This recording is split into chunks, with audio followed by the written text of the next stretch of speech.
be seated.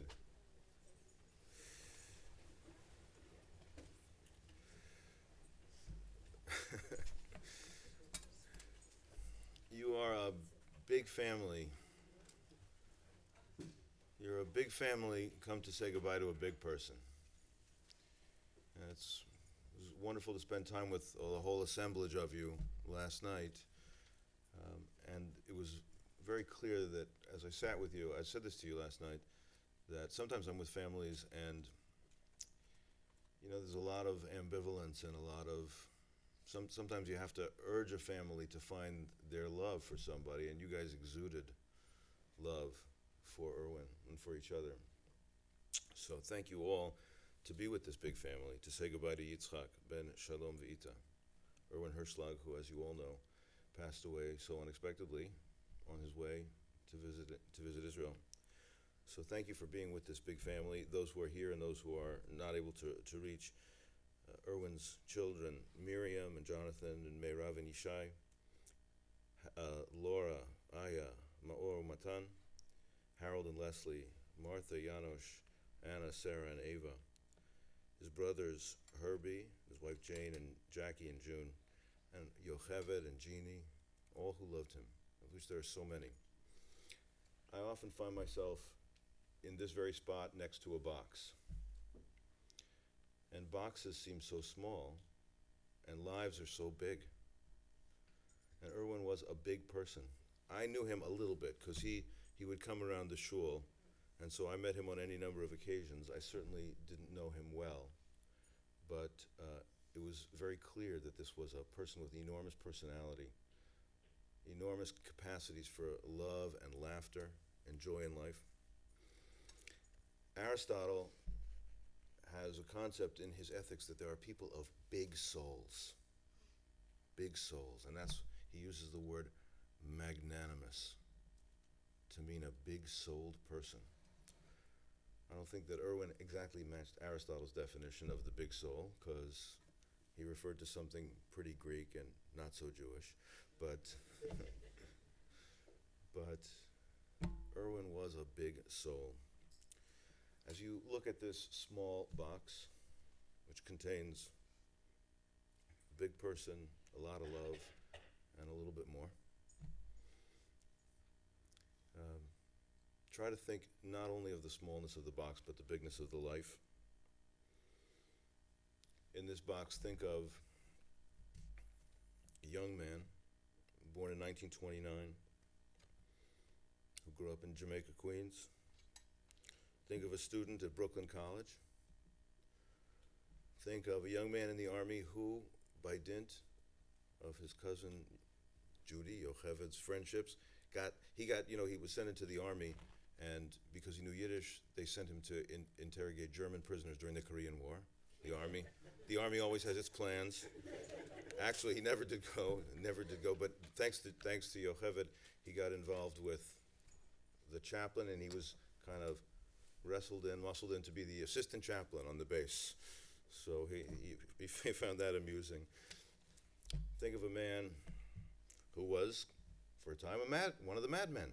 He was an advertising man in New York, where he met a young woman in that firm, love his life, Sandra.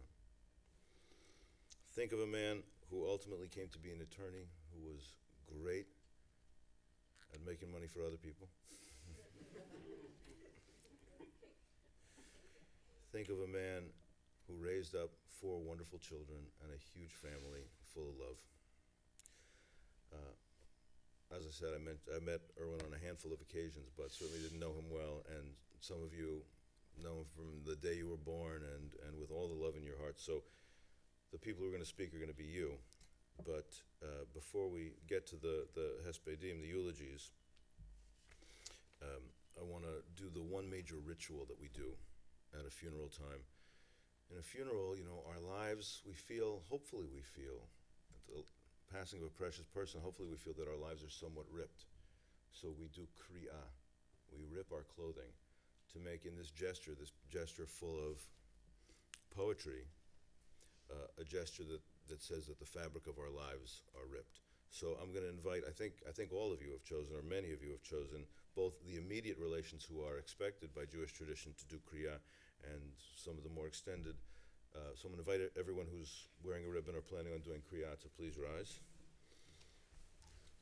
And we'll say a bracha because it's not only when things are as we would like them to be that we bless God for this life. We recite brachot even when things are the exact opposite of the way we would like them to be, and in a gesture of resignation and acceptance, which testifies to how precious the life is and how painful the loss is. We'll say a bracha, regular bracha formula ending in Dayan Ha'emet. Baruch Dayan Ha'emet. And we all say Amen. Those of you who have the ribbons, please rip up from the bottom. And Miriam, I'll do for you.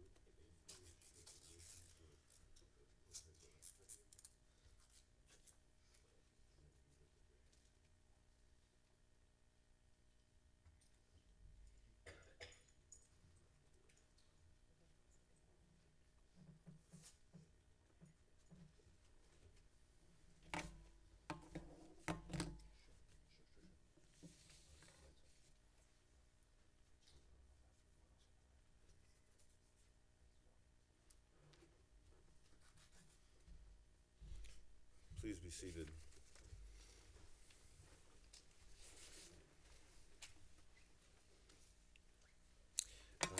So, as I said, you all will give the Hespedim, and we'll begin with Miriam.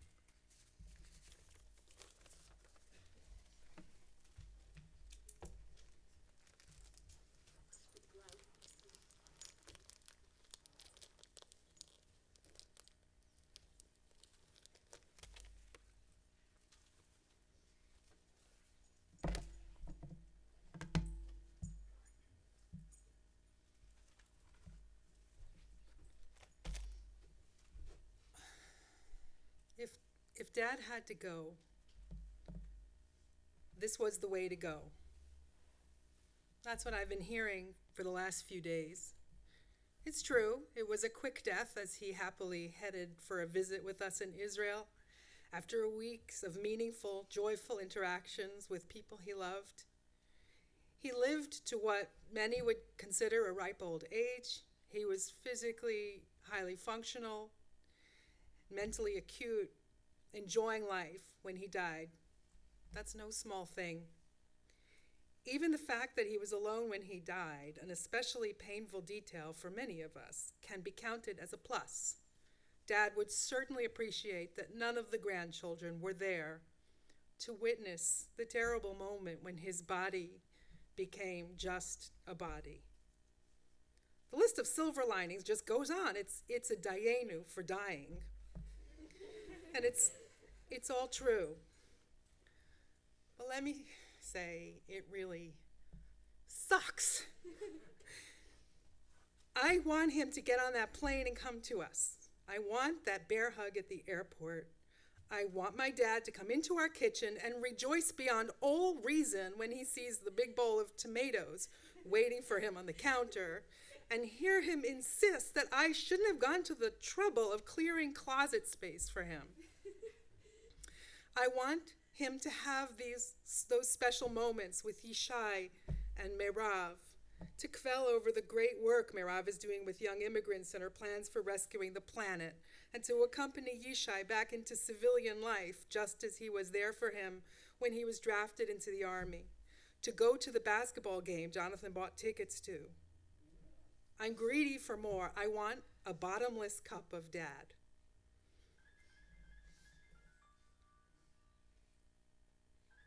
And I guess you could say, and you'd also be right, that this yearning is yet one more great facet of this death.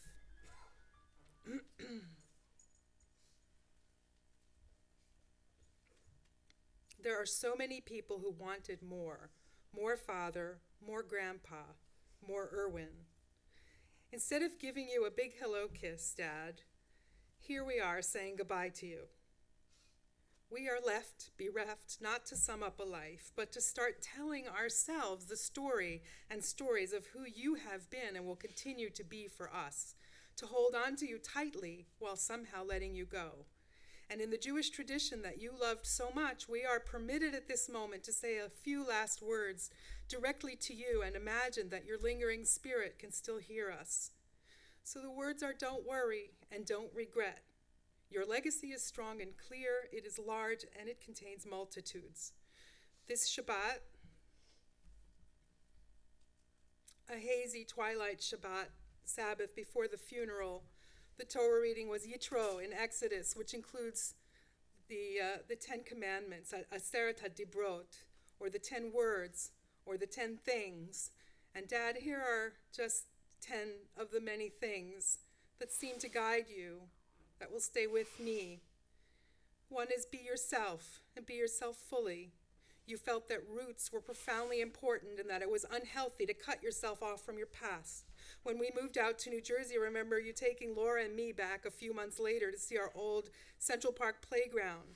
And you loved your own traditions so much, and your love for Jewish ideas and stories and rituals and wisdom made you a golden link in the chain from your grandparents and their grandparents to your grandchildren and their grandchildren.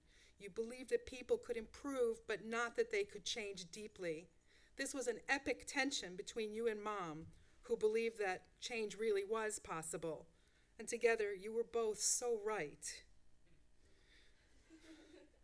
Everyone is equal. That's the second thing. You loved law, the idea of law, the U.S. Constitution, I think because it made justice possible.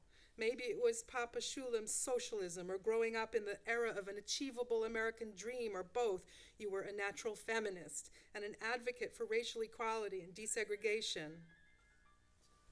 You turned down an offer of a good position in the New York DA's office. You told me you weren't cut out to be a prosecutor. You said, me, I'm with the criminals. And many of those who found ourselves in some kind of legal pickle, minor or major, had the pleasure of your fierce, unswerving defense. 3, everyone is a world. Rules and contracts are helpful, but legal arrangements are no replacement for rich and human emotional engagement. Nobody is invisible. I learned that from you, even if I don't always practice it as well. Just ask the maintenance man, the waitress, the postal clerk, the bus driver, and all the people in the stores in my old neighborhood who I had never spoken to until they called out to me, "Aren't you the daughter of that nice American man?"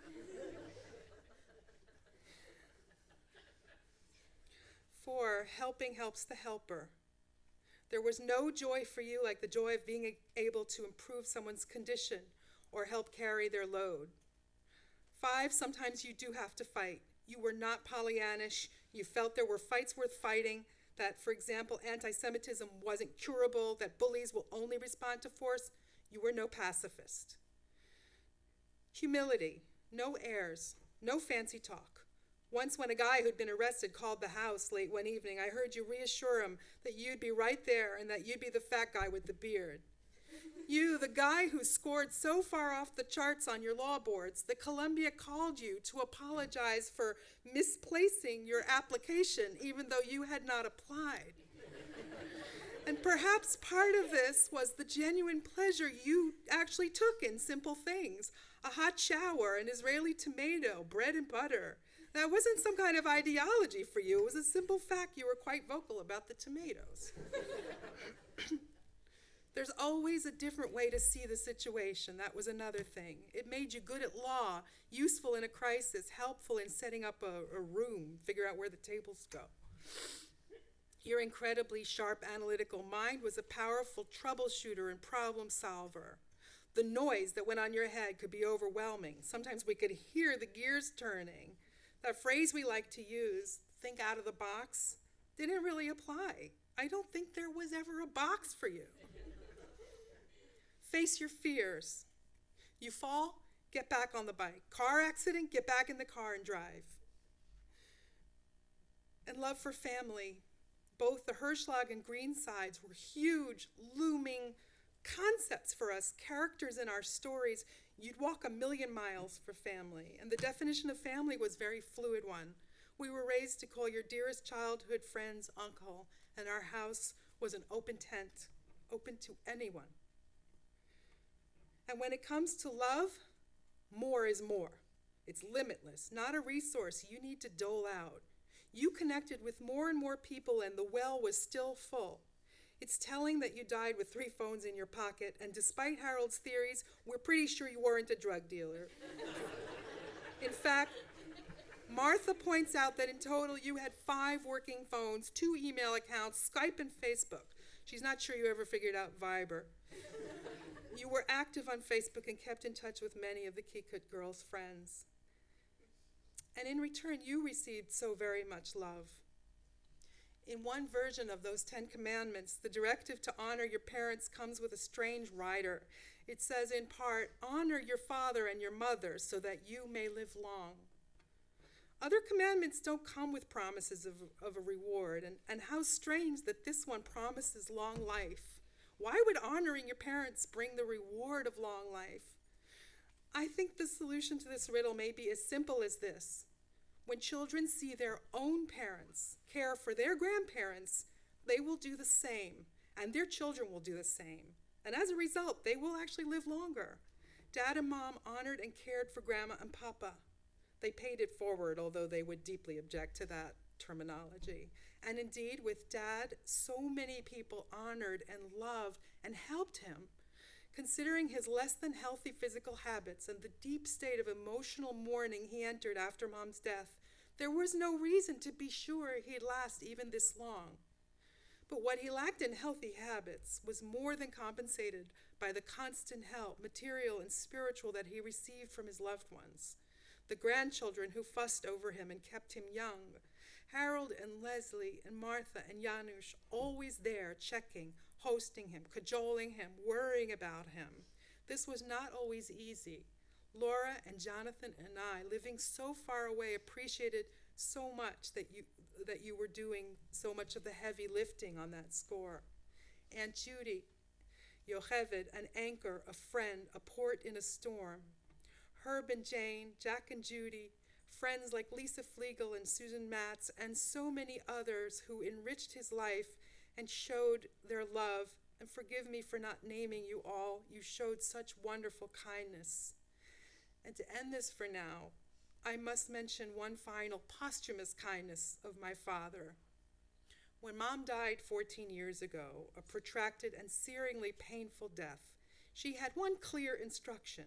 She wanted cremation. The rest of the plan, not so clear. She was somewhat vague on the details, and as a result, those ashes have made several journeys, domestic and cross-Atlantic, and found only a temporary resting place. Till now. Dad's wishes? Only one clear one.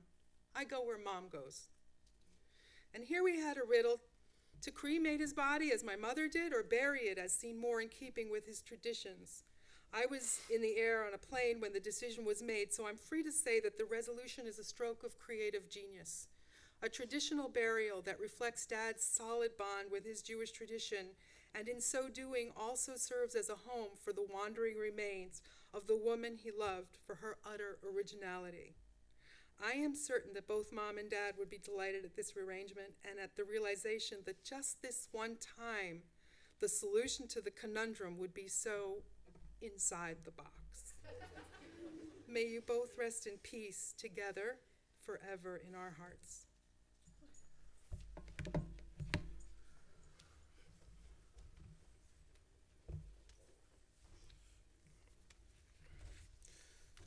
Next, we'll hear from the grandchildren with representatives from each of the sets of grandchildren, beginning with Matan, who just made it in from New Zealand, world traveler. And Aya will join him.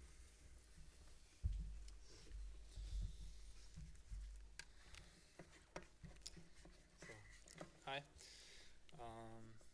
I was in New Zealand when I received the news. I was in New Zealand when I received the sad news. I actually wasn't supposed to receive them until about tonight because I was in a hike, but I happened to come across a river I couldn't cross. So I walked out, happened to open my email, and then saw my mom's message. Um, in a sense, I'm happy I could make it. Circumstances are, of course, sad. I wrote my own letter, but I don't think I have the powers to read it out. Instead, I will be reading a letter my younger brother Maor wrote to him. He couldn't make it. He is in the army right now in Israel. He's thinking about us right now.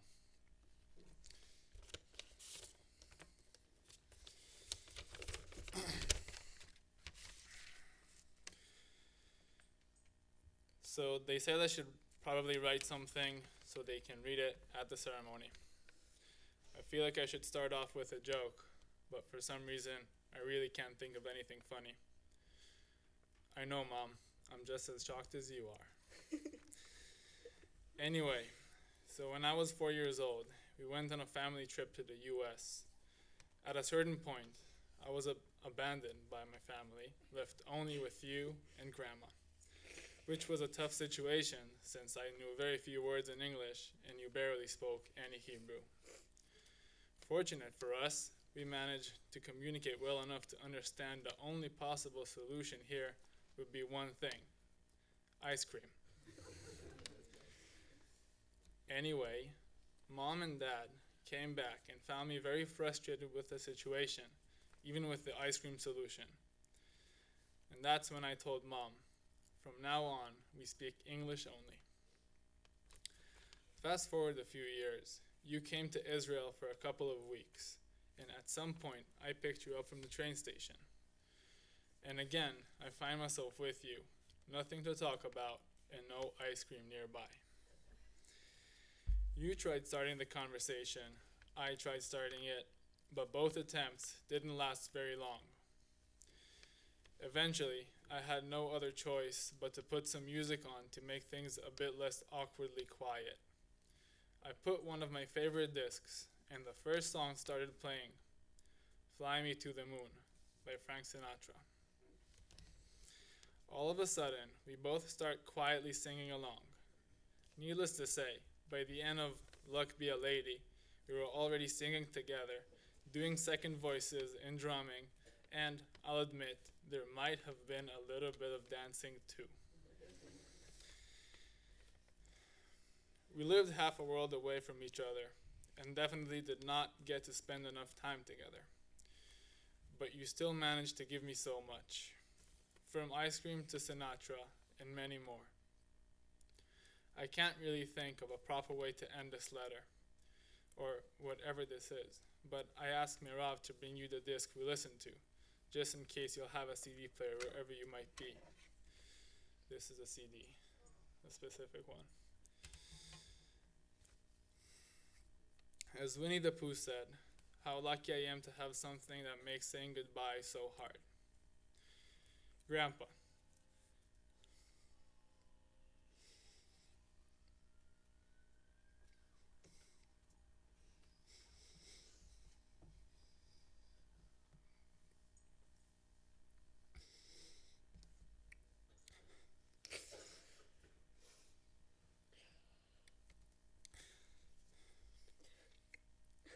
Thank you for all that you have taught me, for everything you gave me. Now you can fly to the moon.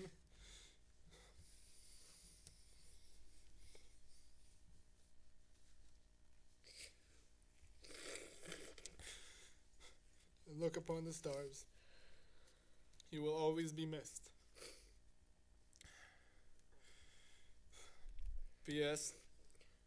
Remember the joke. How many Germans does it take to screw in a light bulb? 1. They're very efficient and not that funny.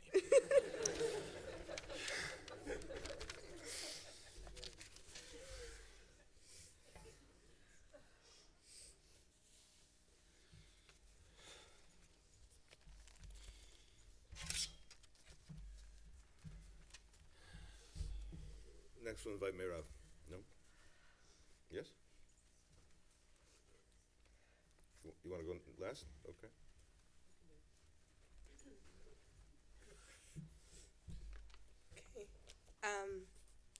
So I'm also gonna read. What? You want to switch orders, or do you want? No, No, it's fine. I'm just support. Okay. You guys want to go into? Okay.